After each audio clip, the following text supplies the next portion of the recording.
ယေရှုကလည်းကျမ်းမာသောသူတို့သည်စေတမန်ကိုအလိုမရှိကြ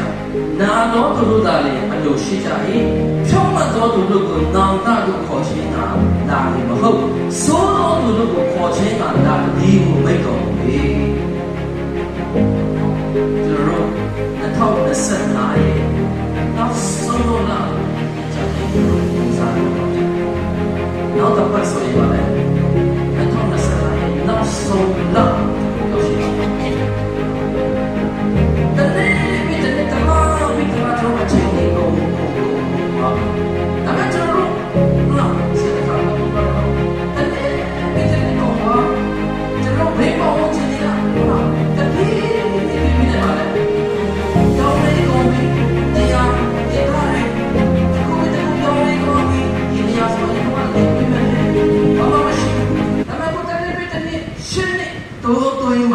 ဒီလိုပုံစံမျိုးဖြစ်တာ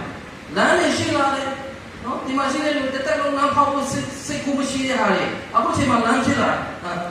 ဟာလေလုယာအာမင်တန်တဲ့ကျွန်တော်ပေါ်ဝင်နေတိုးတက်လာတယ်နော်ကျွန်တော်မြန်မာနိုင်ငံလည်းတပြည့်ပြည့်နဲ့ပါပဲတိုးပွားလာတယ်မကောင်းတဲ့ဖက်မှာတိုးလာတယ်နော်ကျွန်တော်တို့ကတက်တာတယ်ကောကျွန်တော်စဉ်းစားမိရတာကျွန်တော်တက်တာတယ်တနေ့ကိုဆိုပါလေ2025ပေါ့နော်တဲ့အတွက်တာထဲမှာတဲ့ဝိညာဉ်လေပဲထဲမှာတင်ပါများတိုးတက်လာတယ်ဘယ်လောက်များတိုးပွားလာပြီလဲကျွန်တော်ဘာလို့လဲစမ်းစီရမယ့်အချိန်ဖြစ်တယ်နော်ကျွန်တော်ကတော့မိုးလင်းတာနဲ့ BBC တည်းနေနားထောင်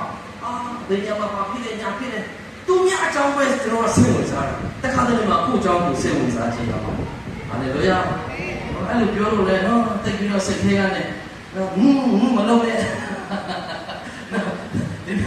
ဟုတ်လားဘုရားခင်ကောင်းချီးပေးဖို့လွတ်မြောက်တော်သူဖြစ်ဖို့တော့ဒီနေ့ပြောနေခြင်းဖြစ်တယ်ဟာလေလုယာဝိညာဉ်ရေးမှာတစ်စက်ကြီးထွားဖို့ဘုရားခင်အလိုတော်ရှိတယ်အာမင်အဲကြောင့်ဒီနေ့ကျွန်တော်တက်တာလို့နော်ဒီနေ့စဉ်းစားဖို့လိုတယ်ခရိယာဖြစ်လာတာယုံကြည်သူတရားဖြစ်လာတာဘယ်လောက်နေ့ကြာနေပြီအဲဝိညာဉ်ရေးရမှာဒီပုံစံပဲဒုံရင်းပဲမကြည့်ထွားလာဖို့မတိုးတက်လာဖို့ဆိုဘာလို့မလို့လဲယေရှုခရစ်တော်ဘုရားနဲ့ဘာဖြစ်လဲအကောင်းဆုံးသောနာတော်သူကိုဘာဖြစ်လဲကျမ်းမာခြင်းကိုပေးတော်ဘုရားဖြစ်တယ်အာမင်ဟာလေလုယာမကောင်းတဲ့သူကိုကောင်းစေတဲ့ဘုရား